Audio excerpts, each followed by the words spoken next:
Today's webinar, thank you for joining us. We are going to be talking about financial freedom goal setting, specifically to apartment syndication, but also to your own personal financial freedom. So being able to goal set is a very important activity to really drive your effort and your personal focus forward. It's one of the things that I've found to create a lot of the success that I've had is being able to set great goals and staying kind of laser focused on those. So that being said, I'm going to probably speak for about the next 10 minutes on goal setting, and then I'll open it up to Q&A and we'll kind of wrap up at the end of that. So I'd expect us to go for maybe about 10-15 minutes, and that'll be today's webinar. So from a financial freedom goal setting perspective, how do you determine your goals? Kind of step number one, and every single person is different in what your goals may be. So you may want to quit your W-2 job so you can stay home and go camping on the weekends, or, fishing in the morning. That is a very different financial goal required compared to if you want to, travel around the world and go to some of the nicest hotels out there and, fly first class. Very different financial goal, very much up to your personal situation. And so it's important from a financial freedom perspective that you think about all of your expenses. So whatever those numbers are, your cell phone, your cable, your internet, your cost of living, your food, your groceries, and that kind of stretch bucket of here's what I ultimately want to do with my time. I want to play golf, every single day, and a round of golf costs about $100. Well, 365 days, $36,000 just on a golf budget. Put that into your expense line item so you can understand what your monthly financial goal is. I like to think about it in two buckets. Your minimum livability required. So this is your basic cost of living, your basic necessities, whether it's like cell phone, cable, food, insurance, gas, car payment, all that stuff is like your basic necessities. And then kind of below that, you've got your stretch bucket of here's how much I ultimately want to generate in order to live that fulfilled lifestyle, however you define it. Camping, you don't need a ton of money to do that. Flying first class overseas, staying in an expensive hotel, much different financial bucket required there. So figure out what that is. And then what I do is work backwards to get there. So if you decide that between your minimum kind of livability requirement, let's just say that's $10,000 a month, and your stretch budget is having another $5,000 a month. If your goal is $15,000 a month, now you need to work backwards to figure out how you get from where you're at today to $15,000 a month.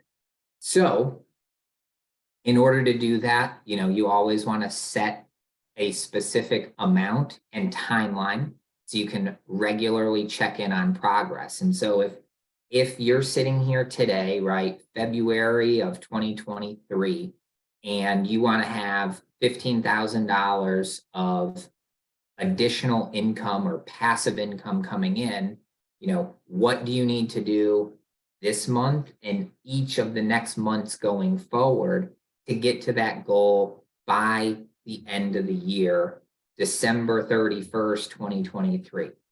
So set those amounts, check in, and then, work backwards to get there. So simple thing that I did very early on is I started looking at rental properties from a single family home perspective, also a multifamily perspective, and a commercial perspective.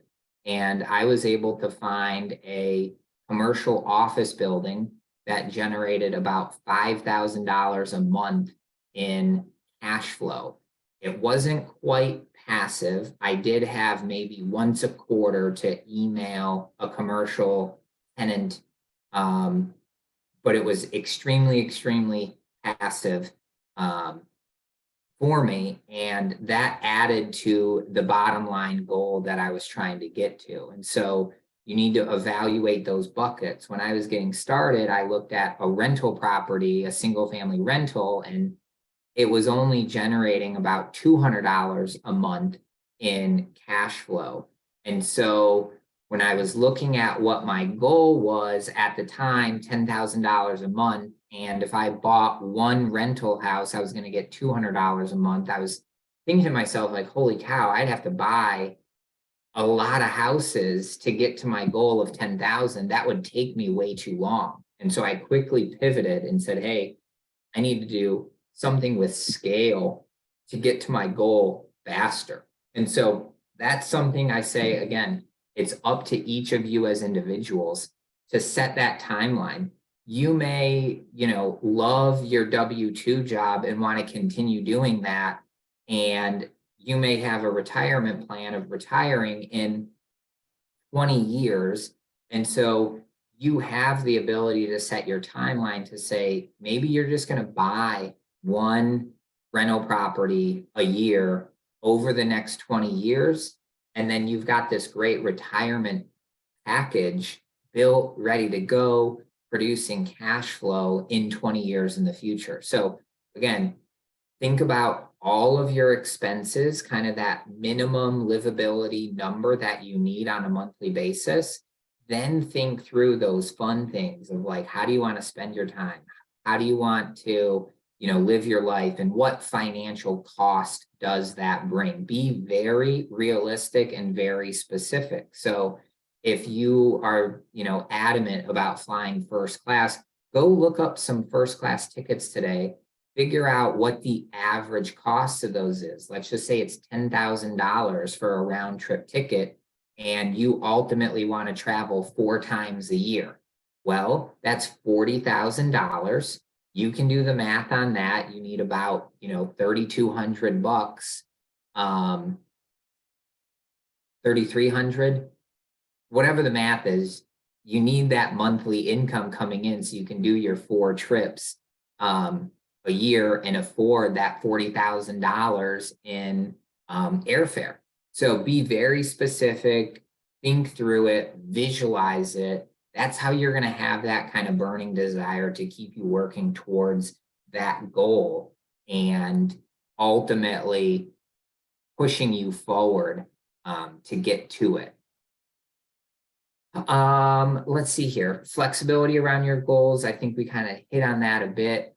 Just checking in regularly with, what life brings you. People go through phases in life all the time. You might have new children coming into the world. You might have kids graduating and leaving the house, and you're going to save money because they're not eating as much food. Or, you may be going through a phase of life where you're retiring or downsizing or buying a new house. So constantly update, constantly change. Just because a goal is written down and measurable and has a timeline to it doesn't mean you can't adjust it as life happens. So just be flexible with that. Let me open it up for questions. Again, the biggest thing for this topic around financial freedom is everyone's number is different, but the same logical approach of working backwards to get there is the best thing that I have found works for me personally. So knowing the answer of what is that financial freedom number to me, and then saying, okay, how do I get from where I'm at today to financial freedom, is a measurable, actionable methodology for me to keep moving forward and doing that.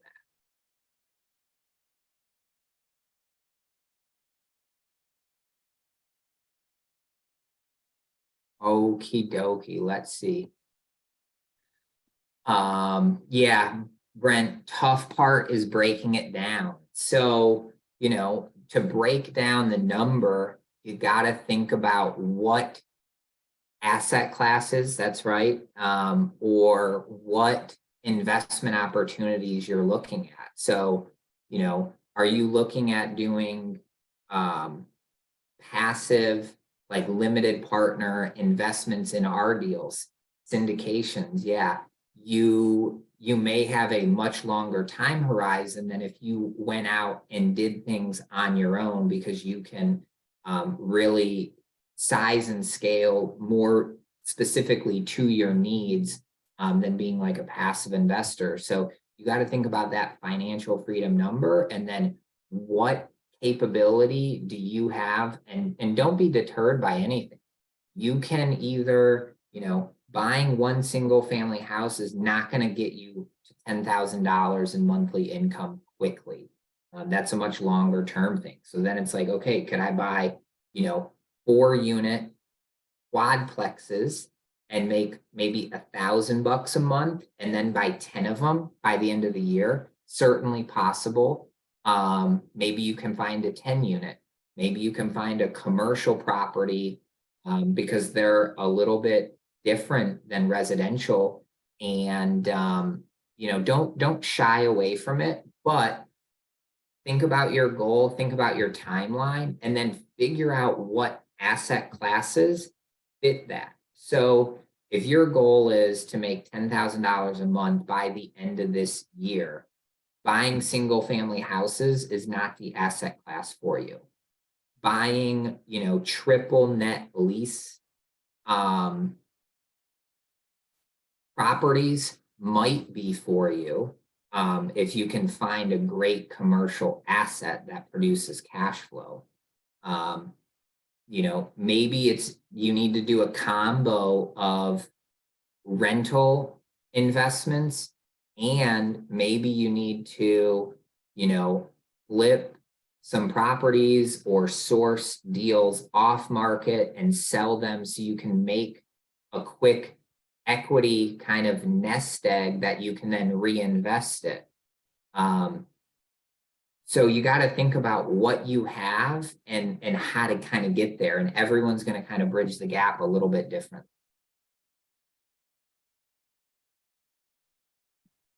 Michelle, the only thing I'm sharing is just this financial freedom goal screen. So I kind of talked through all of that. Let me see what's in the Q&A box here. Okay, if someone had a goal of 15,000 a month, is there a metric of income per door in multifamily to get to that in your experience? I would say if you are renting real estate, either a rental property or an apartment, I feel like the rough rule of thumb is probably like $200 of cash flow per door.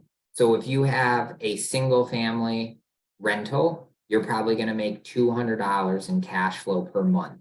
If you had a 10-unit apartment complex, you should probably make about $2,000 a month. So in order to get to 15,000, you would need about, call it 7.5, 10 units, or about 75 units to get there. So your goal should be, okay, I want to buy, 10 units this month, 10 next month, and over the next 7 months, you have 70 units. Or, maybe you buy a 20 unit and then a 30 unit. And guess what? Now you just need another 20 unit to get to around 70, 75. I hope that answers your question, Stephen. Looks like that's all the questions we have in here. Don't forget, go into the chat box, scroll all the way to the top, mfincon.com. Use your discount code to get $100 off your ticket. I will be at the event. We will see you there in June. I appreciate everyone joining. I hope this financial freedom goal setting exercise is helpful. Always work backwards to get there. And we will catch you next week, 11 a.m. Eastern Standard, for the next Multifamily Investor Nation webinar. Thank you so much, everyone.